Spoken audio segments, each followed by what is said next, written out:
주신 하나님의 말씀 구약성경 여호수아 6장 8절로 17절의 말씀을 제가 봉독해 드리겠습니다. 여호수아가 백성에게 이르기를 마침에 제사장 7은 양각 나팔 7을 잡고 여호와 앞에서 나아가며 나팔을 불고 여호와의 언약궤는 그 뒤를 따르며 그 무장한 자들은 나팔 부는 제사장들 앞에서 행진하며 후구는 궤의 뒤를 따르고 제사장들은 나팔을 불며 행진하더라. 여호수아가 백성에게 명령하여 이르되 너희는 외치지 말며 너희 음성을 들리게 하지 말라 말며 너희 입에서 아무 말도 내지 말라. 그리하다가 내가 너희에게 명령하여 외치라 하는 날에 외칠지니라 하고 여호와의 궤가 그 성을 한 번 돌게 하고 그들이 진영으로 들어와서 진영에서 자니라. 또 여호수아가 아침에 일찍이 일어나니 제사장들이 여호와의 궤를 메고 제사장 7은 양각 나팔 7을 잡고 여호와의 궤 앞에서 계속 행진하며 나팔을 불고 무장한 자들은 그 앞에 행진하며 후구는 여호와 궤 뒤를 따르고 제사장들은 나팔을 불며 행진하니라. 그 둘째 날에도 그 성을 한 번 돌고 진영으로 돌아오니라. 엿새 동안을 이같이 행하니라. 일곱째 날 새벽에 그들이 일찍이 일어나서 전과 같은 방식으로 그 성을 7번 도니 그 성을 7번 돌기는 그날 뿐이었더라. 7번째에 제사장들이 나팔을 불 때 여호수아가 백성에게 이르되 외치라. 여호와께서 너희에게 이 성을 주셨느니라. 이 성과 그 가운데 있는 모든 것은 여호와께 온전히 바치되 기생 라합과 그 집에 동거하는 자는 모두 살려주라. 이는 우리가 보낸 사자들을 그가 숨겨 주었음이니라. 아멘. 오늘 주님의 날 주의 저녁 오신 여러분과 또 온라인으로 예배드리는 모든 분에게 주님의 은혜와 평강이 함께 하시길 축원합니다. 네, 마음속으로 아멘 하신 거죠? 오늘날 우리 중동의 화약고로 불리는 이스라엘, 지금도 뭐 계속 뉴스가 끊이지 않고 모든 전 세계 이목이 거기에 다 집중되어 있는 상황들이 계속 이어지고 있는데, 이스라엘 지역에는 팔레스타인 자치지구가 있다고 한번 말씀을 드렸어요. 근데 그게 한 곳에 모여 있는 게 아니라 부분 나뉘어져 있기 때문에 팔레스타인은 이제 우리를 여기 독립시켜서 독립국가로 인정해 달라. 그러면 우리가 여기 뭐 살겠다. 근데 이스라엘은 절대 안 된다. 지금 너희들 이게 너무 많다. 줄이겠다. 뭐 이래서 지금 막 계속 이제 라파지구에도 이제 뭐 폭격을 하네 만에 지금 휴전 협상이 벌이고 있네. 여러 가지 뉴스들이 있고 물밑에서 또 어떤 작업을 하는지는 모르겠지만 여하튼 이게 강대강의 대립처럼 진영과 진영 싸움으로 이렇게 펼쳐지게 되거든요. 그 지중해가 서쪽에 있고 여러분 보시면 이쪽이 서쪽에 있고 그리고 아래로는 이집트가 있는 그 가자지구, 지금 가장 아주 뜨거운 감자잖아요. 거기 가자지구가 있고 또 예루살렘 그 중심 안에도 또 예루살렘 동편에 팔레스타인 자치지구가 또 있어요. 그리고 요르단강 서편이라고 해서 웨스트 뱅크라고 하는 그 팔레스타인 자치구의 정부가 있는 그 지역이 또 보고 있고, 그리고 오늘 본문에 등장하는 여리고 지역도 이 팔레스타인들의 자치 지역이에요. 그래서 여리고는 좀 상황이 괜찮고 평상시에는 관광객이나 이스라엘 사람들 자주 안내를 할 수 있는 곳이 물론 검문소가 있긴 하지만 들어갔다 나왔다 할 수가 있고요. 여리고가 되게 환경 기후나 이런 거 되게 살기 좋고 아주 좋은 곳이고 거기에 그 과일도 싱싱한 과일들이 아주 많이 잘 열리고 있고요. 신약성경에 예수님이 그 세리장 삭개오를 만났을 때 그 여리고 있잖아요. 그 여리고 삭개오야 내려와라 그 뽕나무 우리 뽕나무로 알고 있는 돌 감람나무 거기서 내려와라 이제 말씀하실 때 그 여리고는 오늘 구약성경 여호수아에 나오는 여리고보다는 남쪽으로 한 1.3km 정도 떨어진 동네인데 하여튼 그 부분 여리고 지역에서 오늘 말씀이 전개가 되는데, 여리고는 이때 당시에 아주 강력한 도시였고요. 강한 성이었어요. 우리가 느헤미야가 지금 예루살렘 성벽을 재건하고 이제 그 도시를 정비하기 위해서 사람들이 이제 어떻게 분포되어 있는지를 다 호구 조사를 했잖아요. 인구 센서스를 했잖아요. 그리고 배치를 어떻게 할 것인지, 그리고 각자 그 사람들 리더십 지도자들이 자신의 죄와 자기 가족의 죄 그리고 우리 조상들의 그 잘못을 하나님이 기뻐하지 않는 모습들을 다 해결을 하고 부흥성이라고 계속해서 펼치는 장면까지 읽고, 오늘은 잠깐 이제 휴식이라고 생각하시고 오늘 여호수아 성을 같이 말씀을 나누는데, 여호수아 성의 이야기는 우리가 이미 다 알고 있어요. 엿새 동안 하루에 성을 한 바퀴씩 돌아요. 제사장들이 하나님 궤 언약궤를 들고 앞으로 행진하고 이제 나팔도 들고 가는데 모든 이제 무장한 군사들도 있어요. 그런데 아무 소리를 안 내요. 입도 뻥끗하지 마. 그냥 한 바퀴 도는 거예요. 이게 상황이 이게 말을 하면서 가는 게 편하겠어요? 아무 얘기 안 하고 가는 게 편하겠어요? 누가 봐도 침묵하면서 하는 게 얼마나 힘든지 아시잖아요. 가다가 아이고 힘들어, 아이고 이럴 수도 있는데 아이고 허리야, 다리야 그럴 수도 있는데 아무 소리 없이 묵묵히 그걸 걷는 거 이게 쉽지 않은 장면이거든요. 엿새 동안 하루에 한 바퀴씩 이렇게 돌고 마지막 일곱째 되는 날 그때 일곱 바퀴를 돌게 되고 이제 본격적으로 소리를 외치며 공격하게 되는데 그때 여리고성이 함락을 하잖아요. 다 돌이 돌 하나도 없이 다 무너진단 말이죠. 그래서 사람들이 볼 때는 이게 너무나 만화 같은 이야기처럼 모르는 사람들이 신앙이 없는 사람들 볼 때는 야 어떻게 지원해도 이렇게 지원할 수가 있냐 이렇게 얘기할 수 있거든요. 사람들이 여기서 와 하고 막 그러는데 소리 지르고 찬양하고 막 그러는데 그 튼튼한 성벽이 어떻게 무너질 수가 있어 그렇게 얘기할 수 있는데 그러니까 하나님의 일이죠. 하나님이 있으니까 가능한 거죠. 말씀으로도 천지를 만드시는 하나님이신데 빛이 있으라 하니까 빛이 생각 안 되는데 하나님이 그 성 하나 없애는 거 그게 문제가 되시겠어요? 그런데 이제 신앙이 없으면 이게 이성적으로 합리적으로 논리적으로 따져보려고 해도 그 사람의 그 한계가 거기까지밖에 없기 때문에 하나님의 한계를 볼 수가 없기 때문에 이해가 안 되는 거죠. 하나님의 영역은 우리가 믿으면 더 이해 폭이 넓어지잖아요. 이거 한번 예전에 한번 기억이 나실지 모르겠는데 그래서 12세기에 그 유명한 중세 철학자 가운데 안셀무스라고 하는 사람이 있어요. 안셀무스 영어로 안셀름이라는 사람이 신앙은 이해를 추구한다. 믿음의 바탕이죠. 이런 얘기를 하거든요. 그래서 이해를 추구하는 신앙 뭐 이렇게 좀 딱딱하게 들릴 수 있는데 그러니까 내가 믿으면 내가 예수님을 만나서 예수님 나의 구세주다라는 게 믿겨지면 마리아가 성령으로 잉태된 게 믿어져요. 근데 이게 말이 돼요? 어떻게 여자가 자기 혼자 어떻게 이게 애를 임신하고 애를 내가 이게 말이 돼요? 이렇게 믿지 않으면 이게 모르거든요. 근데 예수님이 내 구주가 되는 순간 이게 믿겨지는 거예요. 예수님이 십자가에 잘 돌아가시고 나의 죄 때문에 십자가에 잘 돌아가시고 다시 부활하셨다. 죽은 사람이 어떻게 사흘만에 그런 거짓말이 어딨어? 막 이렇게 사람들이 조롱하고 비아냥거려도 예수님이 내 구주가 되시면 믿겨지는 거잖아요. 아멘이 되는 거잖아요. 그러니까 신앙은 우리가 믿으면 그 믿음 속에서 더 신앙의 폭이 더 넓어지고 깊어지고 높아질 수 있죠. 그런데 무조건 덮어놓고 믿는 거는 그것도 문제가 있어요. 맹신이 된단 말이죠. 때로는 우리의 이성도 하나님이 주신 게 있어요. 판단해보라고 분별하라고. 안 그러면 차에 가다가 엉뚱한 대로 이단으로 빠지는 게 결국 그런 거 아니에요? 오히려 성경 말씀 많이 알기 때문에 이단들이 꿰매치는 신천지 같은 데서 막 꿰매치는 말씀을 어떻게 그렇게 연결이 되지? 이거 대단한데? 너무 우리 정신으로 표현대로 신박한데? 그럼 거기 혹 빠져가지고 신천지에 빠지는 대부분의 많은 사람들이 정말 열심 있는 교인들이었어요. 그게 너무 안타까운 거죠.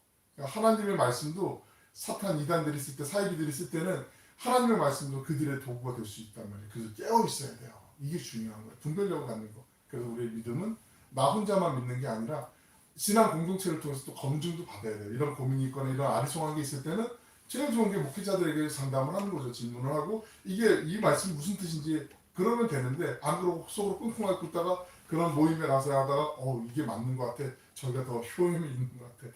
그러다 보면 엉뚱한 길로 가게 되는 거란 말이죠. 우리의 믿음도 하나님을 믿는 믿음의 바탕에서 지경도 넓어지지만 그 속에서 다시 한번 한 걸음 뒤에서 또 우리가 또 하나님이 주신 지식, 지혜 안에서 또 점검해 보는 거, 검증해 보는 거, 이 과정은 아주 필요하다. 정말 중요하죠. 그리고 공동체 안에서 또 어떤 문제가 있을 때 서로를 위해서 기도하면 하나님이 그 공통의 마음, 감동을 주세요. 그러면 거의 하나님의 음성이라고 볼 수 있어요. 하나님이 우리의 귀에다가 이렇게 속삭여 주시거나 크게 말씀해 주시거나 그러면 좋겠는데 그렇지 않을 때도 있거든요. 근데 같이 몇 명이서 나 이런 기도 제목이 있어. 좀 기도 좀 해줘. 난 하나님의 뜻을 잘 모르겠어. 그럴 때 기도하시다가 뭐 열흘이든 한 달이든 뭐 50일이든 40일이든 기도하다가 마음속에 어떤 감동을 주실 때가 있거든요. 근데 그 감동이 우리 A라는 분도 있고 B라는 분도 있고 C라는 분도 있고 비슷한 감동을 주셔요. 그러면 그 하나님이 주시는 음성이라고 보시면 돼요. 평안함 속에 주시는 음성. 근데 그렇지 않으면 내 생각이 더 하나님의 생각인 것처럼 착각하게 만드는 때로는 사단의 미혹일 수도 있고 내 생각일 수도 있어요. 그 분별력이 정말 중요한 거죠. 그래서 믿음은 그래도 날마다 성장하는 거. 그건 연세하고 상관없고요. 신앙에 우리 뭐 얼마나 오래 믿고 짧게 믿는다 이렇게 구족하고 상관이 없어요. 이스라엘은 그 땅이 그냥 광야 같은 땅도요. 그 주변에 있는 다른 나라들하고 정말 다른 것 중에 하나가 물만 가면 그 땅이 옥토처럼 이렇게 풀이 잘 자라요. 식물들이 잘 자라요. 그래서 젖과 꿀이 흐르는 땅이라고 그러잖아요. 그 젖과 꿀이 흐른다 할 때 한번 말씀드린 것 같은데 그 젖과 꿀은 이제 우유나 이런 낙농 제품 젖을 얘기하지만 꿀은 벌꿀을 얘기하는 것만이 아니라 벌꿀도 있지만 그 대추야자 열매가 있거든요. 대추야자. 그 대추처럼 생겼는데 야자 나무처럼 잎사귀 긴 그 화엽수처럼 돼 있는데 이게 좀 커요. 근데 이걸 이제 씨를 빼고 말리면 이 안에서 아주 맑은 진액 같은 게 나요. 꿀처럼. 그거를 이제 짜가지고 그 꿀처럼 이렇게 시럽을 만들어서 보관하기도 하고 그걸 요리에도 쓰기도 하고 아니면 배가 아프거나 때 우리 매실액 타먹는 것처럼 이렇게 타먹기도 하고 그럴 때 그것도 꿀이라고 얘기하거든요. 그 진액을. 그래서 젖과 꿀이 흐르는 가나안 땅 할 때 그 꿀은 대부분 대추하자 그 진액 같은 거를 얘기하는 거기도 한데 여하튼 이스라엘 땅은 물만 닿으면 정말 옥토처럼 이렇게 변하는 그런 좋은 땅이거든요. 여리고 지역에 여호수아가 정탐꾼을 둘을 보내잖아요. 그래서 한번 정탐을 해봐 그렇게 하는데 여리고 지역에 여리고 성에 있는 사람들이 발각이 되잖아요. 그래서 정탐꾼들이 어디로 도망가죠? 기생 라합 아시잖아요. 라합의 집에 숨어 들어간단 말이죠. 라합이 숨겨준단 말이죠. 그러고 나서 정탐꾼들을 창문 밖으로서 줄을 그 침대 시트 같은 거 이렇게 묶어가지고 밖으로 탈출을 도와준단 말이죠. 그래서 라합에게 너 원하는 게 뭐야? 물어보니까 나중에 우리가 소문으로 다 이 여리고성 안에 있는 사람들이 다 알고 있어요. 이스라엘이 하나님이 어떻게 보호해 주시고 모든 전투에서 그 강대한 나라를 어떻게 물리쳤는지 우리가 다 알고 있어서 두렵기만 해요. 저희 가족 좀 살려주세요. 라합이 그 부탁을 하잖아요. 그때 알았어 기억하고 있을게. 그리고 난 다음에 나중에 이제 여리고성에 드디어 이스라엘 200만 백성들이 다 모여서 성을 이제 돌기 시작할 때 여리고성 안에 있는 그 사람들은 그 여리고가 가장 크고 강하고 그때 당시에는 정말 완벽한 최고의 전투력을 가진 그 성이었을지라도 무섭죠. 두렵죠. 애굽의 최정예 부대도 이 이스라엘 앞에서 꼼짝도 못했는데 우린 성인데 어떡하나 우리는 저들에게 둘러싸여서 포로가 되는 거 아닌가? 그런 위협감이 있거든요. 근데 실제로 이제 이스라엘 사람들이 와가지고 한 바퀴씩 성을 돌기 시작하니까 이제 나중에 올 것이 왔구나. 자, 이제 부대들 최정예 부대들 앞에 이제 선봉에 쓰고 준비하고 있어 막 전투 준비를 제가 막 하고 있었을 거란 말이죠. 우리의 삶 가운데 신앙적인 상황에서도 살다가 크고 작은 어려움들이 생길 때도 있고 절망의 탄식이 나올 때도 있어요. 그런데 그때 어찌 보면 우리가 준비 안 하고 있는 순간에도 하나님은 우리를 위해서 하나하나 이렇게 예비해 두시고 인도해 주세요. 여리고성 그 안에 있는 사람들이 하나님의 백성들을 두려워할 줄 이스라엘 사람들이 알았을까요? 제가 생각할 때는 거의 몰랐어요. 오히려 이스라엘 사람들이 마음에 주눅이 들거나 저 성을 어떻게 우리가 가지? 막 이런 좀 약간의 우리 패배자 같은 마음 그런 마음도 좀 있었지 않을까 생각이 되는데 이제 하나님을 믿고 나아가는 이 백성들에게 요구되는 게 있어요. 하늘아버지의 그 권능, 하나님의 그 권능, 그 능력을 믿고 순종하는 거죠. 순종하는데 어떻게 순종하냐면 우리 삶의 모든 것을 하나님을 중심으로 삼고 하나님 우리 안에 마음판 중심에 모시고 기다리면서 순종하는 거, 인내하면서 순종하는 거 이게 중요해요. 내가 막 나서서 막 이렇게 하나님 이렇게 해야 돼 이렇게 해야 돼 여쭤보는 게 아니라 하나님이 자 이렇게 해야 된다라고 말씀하시고 나아가라 하고 할 때까지 기다리는 거.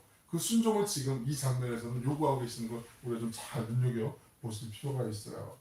사람들이 그 신앙생활하면서도 내가 기대했던 순간에 기대했던 방법으로 이렇게 일이 해결되지 않을 때 그때 믿음도 좀 약간 회의적이거나 좀 식거나 아니면 좀 실망하게 되는 경우들이 있거든요. 종종 있거든요. 나 그래도 모처럼 기도했는데 하나님 오랜만에 기도해서 안 들어주시나?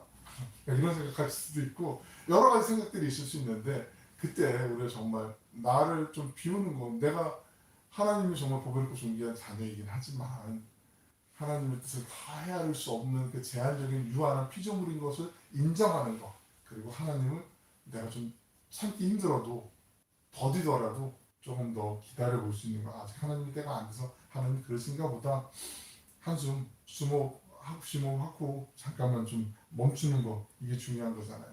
우리가 스트레스 많이 받을 때가 있는데 스트레스 받는 게 대부분요 내가 예상하지 못한 일이 생길 때 그때 스트레스를 많이 받죠. 실제 통계에도 나와 있어요. 자료에도 나와 있어요. 내가 예상할 수 있으면 별로 스트레스 안 받아요. 그런 일이 있겠구나. 에이, 좀 준비해야지 뭐. 이번에 준비가 좀 덜 됐나 봐. 그럼 다음은 좀 열심히 준비해야지. 뭐 이렇게 하면 돼요. 그건 모든 일에 다 적용이 되죠. 그런데 전혀 예상하지 못한 일이 생기면 그때 충격도 받기도 하고 막 쇼크도 오기도 하고 트라우마가 생기기도 하고 이런 일들이 있게 된단 말이죠. 우리 신앙생활도 그래요. 뭐 하다 보면 내가 예상하고 이때 되면 정말 이분이 좀 교회 나올 것 같은데 막 이렇게 전도하면서 막 공을 들이는 경우들이 있어요. 공을 정말 말 그대로 공을 들이는 경우 밥도 사주고 차도 사주고 막 좋은 얘기하고 막 띄워주기도 하고 속으로는 너 그 정도까지는 아닌데 막 칭찬도 많이 해주고 막 그러는데 갔다가도 안 나오고 올 것 같다가도 튕기고 막 기다리는 세월이 너무나 길어지는 그런 경우들도 있을 수가 있어요. 반드시 있어요. 그런데 우리 스스로 포기할 뿐이지 그럴 필요 없어요. 그냥 하나님 때에 하나님 방법, 하나님이 역사하시겠거니 내 때가 아닐 수도 있어요. 우리가 특히 그 선교사님들 그제도 요르단에 그 전현복 선교사님 들어와서 이제 지난 금요일날 선한목자교회 금요일날 때 이제 가셨다가 이제 끝나고 2시 반인가 새벽에 왔어요. 그래갖고 제가 이제 자리 지키고 있는데 만나러 와가지고 또 잠깐 만나고 또 이제 비몽사몽하게 잠깐 만나고 또 갔는데 근데 그 이슬람 사람들 이제 무슬림들을 전도할 때 평생을 공을 들여도 밑에 갔다가도 선교사님들 이야기 들어보면 그래 우리는 보통 선교사님 나가면 몇 명 전도했어요 몇 명 교회 나와 이거 산술적인 게 궁금하죠. 그 궁금할 수밖에 없죠. 그 지역에 몇 명의 교회가 나오는지 이런 것도 궁금하긴 한데 그게 다가 아닐 수도 있다는 거죠. 교회는 얼마든 나와줄 수 있거든요. 나와서 나 예배 시간에 잘 앉아있고 선물 받고 이러고 갈 수도 있어요. 근데 그게 진짜 그리스도인으로 연결되는 건 그건 꼭 같지는 않다는 거죠. 정말 내가 삶으로 오히려 이 사람들에게 더 보여주고 야 우리 무슬림들 하루 5번씩 기도해 니들은 몇 번이나 기도해 이렇게부터 따지기 시작하고 우리는 이 꾸란을 절자절자 외워 니들은 얼마나 성경 다 외워? 막 이러면서 시비 걸듯이 나오면 이게 할 말이 없을 수 있기 때문에 오히려 더 열심히 신앙생활도 하고 하나님 말씀 붙잡고 더 열심히 기도하고 삶으로 모범을 보여 정말 삶의 예배자로 살아야 되거든요. 그렇게 살면서 10년 15년 내 삶으로 보여줬을 때 그 진솔한 마음의 문이 열리고 이 사람 무슬림들이 무슬림 사회에서 내가 예수님 믿는다고 하는 건 가족들과의 단절을 의미하는 거거든요. 심지어는 가족들에게 명예살인 죽음을 맞이할 수도 있는 거예요. 정말 순교자의 정신을 믿는 거거든요. 그러니까 쉬운 게 아니에요 이게. 그러니까 너 가서 전도 몇 년 동안 세상에서 생각하면서 뭐 이렇게 전도를 못했어 이렇게 함부로 막 가끔 얘기하는 분들이 있어요. 그래서 제가 선교사도 아닌데 막 마음이 막 뜨끔하고 너무 상처가 되는 거 막 그렇게 얘기하시면 안 되는데 정말 모르는 건데 그런 일들도 있을 수 있다라는 거. 그러니까 우리가 어떤 기대치가 있는데 그 기대치는 나의 기대치일 수 있다라는 건 늘 가능성을 열어놓는 거. 그게 정말 중요하잖아요. 우리는 하나님이 그 필요한 어떤 그 시간이라는 긴 흐름 속에 어쩌면 영화의 필름 같이 이렇게 차곡차곡 진행되는 흐름 속에 요 부분 요 씬 몇 번 여기는 아무아무개 권사님 아무아무개 집사님 누가 여기 필요하니까 여기서 좀 활동을 하고 그걸 영상에 내가 담아놓을게요 뭐 이런 식으로 하나님의 역사 가운데 우리가 쓰임 받는 거지 우리가 이거 주관하는 거 아니거든요. 그러니까 그것을 갖고 있는 게 정말 소중하구나. 성경님과 잠깐 얘기가 나누면서도 기도 제목들 나누는 것도 많고 하는데 저도 막 심신이 막 지치고 한 4월 동안 지금 한 6시간 반 잤나? 그래갖고 오늘도 기도하면서 아무것도 준비 안 하고 어제 밤에 늦게 와가지고 이제 뭐 말씀 뭐 어떤지 주보 뭐 PPT 다 준비하다 보니까 새벽에 이제 한 5시 반쯤 집에 들어가서 잠깐 눈붙이고 나왔는데 하나님 예배 시간 졸지 않게 해주세요. 설교하면서 졸면 얼마나 그것도 참 재밌겠다 그런 생각도 있었는데 아무튼 우리를 하나님이 쓰시고자 하실 때 또 쓰임 받는 것도 기쁨이고 감사고 그 속에서 또 하나님의 뜻을 다 헤아릴 수 없지만 하나님은 반드시 일하시고 계신다는 그 믿음 그게 얼마나 소중한지를 저 또한 다시 한번 느껴보게 돼요. 8절 이하에 보시면 제사장들이 이제 7 양각 나팔을 들고 예루살렘 정원 7번 둘러고 명령하시는 그 하나님의 말씀이 나오게 되거든요. 우리 8절 9절에 있는 말씀 같이 한번 읽어보겠습니다. 시작. 여호수아가 백성에게 이르기를 마치되 제사장 7은 양각 나팔 7을 잡고 여호와 앞에서 나아가며 나팔을 불고 여호와의 언약궤를 그 뒤를 따르며 그 무장한 자들은 나팔을 부는 제사장들 앞에서 행진하며 후군은 그의 뒤를 따르고 제사장들은 나팔을 불며 행진하더라. 잘 아시지만 성경에서 완전수가 나오게 되거든요. 3이라는 숫자도 완전수고요. 하늘의 숫자가 3이거든요. 4는 땅의 숫자고 이 두 개가 합쳐져서 7이라는 숫자가 나오잖아요. 7도 완전수예요. 하나님 엿새 동안 땅을 천지를 만드시고 창조하시고 7일 때는 날 안식하시잖아요. 쉼을 가지잖아요. 그 7이라는 숫자가 상징하는 완벽함을 뜻하는 하나님의 숫자. 여기서 이제 7이라는 숫자가 계속 나와요. 나팔도 7개, 제사장 7명, 7이라는 7바퀴를 또 돌게 되는 거. 그러니까 하나님이 전적으로 완전하게 하나님 개입하시고 인도하시고 역사하신다 하는 것을 지금 상징적으로 나타나는 장면이거든요. 이런 가운데 하나님의 백성들이 할 수 있는 건 딱 하나예요. 그래서 조건 없이 하나님이 인도하시는 대로 순종하고 따라가는 거. 그러면 된다는 거죠. 10절에 보시면은 읽어볼까요? 10절 같이 하나, 자, 여호수아가 시작. 여호수아가 백성에게 명령하여 이르되 너희는 외치지 말며 너희의 음성을 들리게 하지 말며 너희 입에서 아무 말도 내지 말라. 그리하다가 내가 너희에게 명령하여 외치라 하는 날에 외치리니 하고. 아멘. 그러니까 하나님께서 이미 그냥 이스라엘 사람들이 출애굽 과정에서 조금만 힘들면 우리가 매장지가 없으니 광야 끌고 갔냐고 탄식하다가 다시 돌아가겠다고 노예살이 하겠다고 그게 더 낫겠다고 이렇게 했던 모습들 다 알기 때문에 하나님이 이미 기선제압을 그냥 하는 거예요. 이 여호수아를 통해서 자 이제 외치지 말고 음성 들리게 하지 말고 아무 말도 내지 마. 그러다가 내가 얘기하면 그때 하면 돼 라고 이제 하나님이 어떻게 역사를 이끌어 가실지 전개해 가실지를 이제 알려주시는 거죠. 거기에 순종만 하면 된다라고 이미 답을 다 주셨어요. 그러니까 얼마나 좋아요. 시험을 치르는데 답지가 있어요. 문제도 있고 답지도 있어요. 그냥 그대로 옮겨졌기만 하면 돼요. 그렇게 해서 틀리는 것도 참 놀라운 일이지만 아무튼 받아 쓰는 거죠.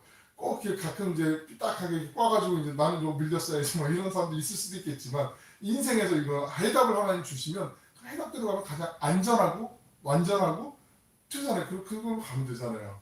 하나님이 이스라엘 백성들에게 그렇게 주시는 거죠. 하루에 한 바퀴씩 돌고 두 바퀴 돌고 예루살렘 성안에 있는 사람들의 생각은 어땠을까 좀 잠깐 생각을 해봤거든요. 첫날 이스라엘 백성들 그 무시무시한 애굽의 군대와 주변에 있는 이방 민족들을 무슨 하나님의 도우심으로 이겨냈던 그 이스라엘 백성들이 온다고 생각하니까 긴장도 많이 하고 준비도 많이 했을 거예요. 전투물자, 식량도 많이 준비하고 무기들도 많이 이제 준비해놓고 막 있었을 텐데 첫날 왔는데 이 사람들이 한 바퀴를 돌아요. 무시무시하고 뭐 이상한 기운이 느껴지는 것 같고 막 그런데 그냥 돌고 끝나요. 그러니까 이상한데 뭐지? 저 무슨 작전인지 우리가 여태까지 한 번도 경험해보지 못했던 전술인가? 막 이렇게 생각하고 있는데 둘째 날도 또 이렇게 한 바퀴 돌아요. 긴장했는데 막 있다가 이렇게 셋째 날, 넷째 날쯤 되니까 쟤들은 뭐지? 말도 한마디 없고 바보 아니야? 막 이러면서 이제 그 안에 약간 조롱하는 소리 나올 수 있어요? 야, 너들 뭐야? 지금 장난하는 거야? 서로 뭐 강강술래하니? 뭐 이렇게 막 안에서 막 이렇게 읍소를 던지거나 이럴 수도 있을 거란 말이죠. 그게 오히려 심리를 더 이스라엘 사람들도 힘들 거 아니에요. 아무 말도 하지 못하고 그러는데 말로 막 하고 싶은데 너희들이 막 일곱째 되는 날 큰일 나요. 하나님이 다 이거 알려주셨어. 얘기하고 싶은 사람도 왜 없겠어요. 그 200만 중에 몇 명은 있겠죠. 그런데 그걸 꼭 누르고 참고서 이제 가는 거란 말이죠. 그 상황을 우리가 그려보면 이게 아무 말도 없는데 미묘한 긴장감이 그 성에 얼마나 많이 그 감돌고 있었을까. 정말 어찌 보면 이렇게도 좀 약간 해악이 있지 않나 그런 생각도 좀 있는데 아마 기고만장해서 이 여리고성 안에 있는 사람들은 아이고 겉보들 덤빌려면 덤벼보시지 막 이러면서 막 계속 이제 시비 아닌 시비도 막 걸고 막 그랬을 거란 말이죠. 이 한계에 이르던 이 이스라엘 사람들 불만도 생기거나 불평도 있을 텐데 14절에 보니까 6 동안 이렇게 하나님의 말씀에 순종하며 행진하고 난 다음에 14절 보시면요. 시작. 그 둘째 날에도 그 손을 모르고 진영으로 돌아오니라 엿새 동안 이같이 행하니라. 이렇게 하다 보면은 이제 지치고 힘들어하고 이런 사람들이 반드시 생기게 된다는 걸 또 보시는데 읽지는 않지만 16절에 보시면 여호수아가 어떻게 얘기하냐면 이미 하나님께서 이 성을 우리에게 주셨다라고 그렇게 얘기를 해요. 미래 건데 과거처럼 얘기를 해요. 앞으로 일어날 일인데 하나님이 이미 찜 해주셨어. 저는 그러니까 마치 그런 거죠. 아파트 신축하는데 이제 청약을 넣었다가 당첨이 됐어요. 나중에 이제 지어지고 나면 우리 저 집에 들어갈 거야. 저건 우리 집이야. 이렇게 얘기하는 것처럼 하나님이 이미 우리 승리를 주셨어. 끝난 거야. 라고 이렇게 선언을 하는 거예요. 여호수아가 지금 21절에 좀 오늘 본문에 이제 같이 들어가진 않지만 전체적으로 보면 21절에 왜 이 말씀을 꼭 굳이 넣으셔야 됐을까? 그 내용인데 21절 한번 읽어드릴게요. 그 성 안에 있는 모든 것을 온전히 바치되 남녀노소와 소와 양과 나귀를 칼날로 멸하니라. 이 말씀은 한번 이 비슷한 말씀을 설명을 드린 적이 있는데 이때 당시에 가나안 사람들이 하나님이 보시기 가증한 짓, 동성애라든지 심지어는 수간, 동물들과도 그런 못된 짓을 하고 성적으로도 물론할 뿐만 아니라 종교적으로도 자해행위도 하고 피를 막 내는 거 있잖아요. 바알 가세라 같은 거. 그리고 자기의 자녀들을 제물로 바치는 인신제사 같은 거 이런 것들도 끔찍한 것들이 많았어요. 처참한 상황들이 많았어요. 하나님이 가증히 여기고 저 안에 있는 모든 것들을 마치 그거죠. 우리 요즘 의료대란 심하지만 의사들이 외과적인 수술하거나 뭐 수술하러 들어갈 때 요즘 뭐 아무리 뭐 장갑 같은 거 잘 끼다 하더라도 손을 일차적으로 소독을 하거든요. 뭐 소독하는 그 유황 비누 같은 걸로 이제 막 할 때 손톱 밑에 뭐때 다 닦아내잖아요. 꼼꼼하게. 얘들이 무슨 잘못했다고 얘들을 살려줘야지 뭐 이러지 않고 다 박멸하듯이 마찬가지인 거예요. 하나님이 그렇게 하라고 하신 것은 그 사람들이 불쌍함을 용서를 안 해주시려고 하는 게 아니라 이미 하나님이 할 수 있는 손에 그 한계 지나갔기 때문에 소돔과 고모라가 갔기 때문에 그렇게 하라고 말씀 주신 거 이게 정말 중요하다는 거죠. 인간은 연약하기 때문에 죄의 잔재가 조금만 남아있어도 거기에 물들게 되어 있어요. 따라가게 되어 있어요. 전염되게 되어 있어요. 근데 오늘 말씀의 제일 중요한 핵심 포인트는 17절이에요. 이걸 잘 기억하셔야 돼요. 이 요절과 같은 말씀이거든요. 함께 읽어보실게요. 17절이요. 시작. 이 성과 그 가운데 있는 모든 것은 여호와께서 모든 육신들의 기생하고 그들의 동거하는 자는 모두 살려주라. 이는 우리가 보낸 사자들을 그가 숨겨 주었음이니라. 아멘. 그러니까 멸망의 그 성이었지만 그 속에서도 구원의 희망이 있다라는 거. 하나님의 사람들을 지켜주고 하나님의 뜻에 순종하고 하나님을 신뢰했던 사람들 그 사람이 어떠한 모습에 어떠한 처지에 있는 사람이건 간에 따지지 않고 여기서 기생 라합으로 나왔지만 이게 원래 원문을 보면 창녀예요. 창녀. 그러니까 우리가 볼 때는 막 손가락질하고 욕하고 막 그러고 싶은 사람일 수도 있지만 그런 사람조차도 하나님의 구원 하나님의 은혜가 필요하다고 말씀하시는 거거든요. 하나님의 은혜는 그 어느 누구에게도 제외될 수 없고 열애될 수가 없다는 거. 우리 모두가 하나님 은혜가 필요하다는 거. 심지어는 라합은 예수님의 계보에도 들어가는 예수님의 조상의 계보에도 들어가는 사람이거든요. 하나님이 인류를 얼마나 사랑하시는지 우리를 얼마나 사랑하시는지 우리는 상대적인 인간적인 눈높이에서 비교하면서 난 저 사람하고 달라 이렇게 자기 우월감을 드러내기 원하는데 하나님 보실 때 다 대동소이해요. 거기서 거기에요. 근데 물론 우리가 하나님 믿고 난 다음에 더 열심히 살아야죠. 더 정결하게 살아야 되죠. 그런데 하나님의 구원의 은혜가 임할 때는 그 누구도 차별이 없다라는 거예요. 편견이 없다라는 거예요. 그 사람의 외모가 어떻건 지금 상황이 어떻건 건강이 어떻건 이런 거 다 필요 없다는 거예요. 하나님 그냥 사랑하시길 원하시면 그 사랑을 막 그냥 물 붓듯이 부어주시고 쏟아주시고 주신다는 거죠. 예수님만 믿으면 라합 통해서 라합과 그 안에 있는 가족들이 다 구원을 받잖아요. 사도행전에 보시면 우리가 잘 아는 말씀 사도 바울이 빌립보 감옥에 갇혔다가 간수에게 관수가 탁 화를 내가지고 지진이 나고 난 다음에 바울과 신라가 찬양하고 옥문이 열리고 죄수들이 다 도망간 줄 알고 내가 스스로 자결하려고 마음먹었다가 다 가만히 있네? 그러면서 선생님 제가 어찌해야 구원을 얻겠습니까? 그때 사도 바울이 한 말 있잖아요. 잘하시는 말씀 주 예수를 믿으라 그리하면 너와 내 집이 구원을 얻으리라. 주 예수를 믿는 그 믿음 하나님을 믿는 믿음 그것 때문에 라합과 그 안에 있는 모든 사람들이 구원을 얻은 것처럼 우리에게도 그 소망이 있는 거죠.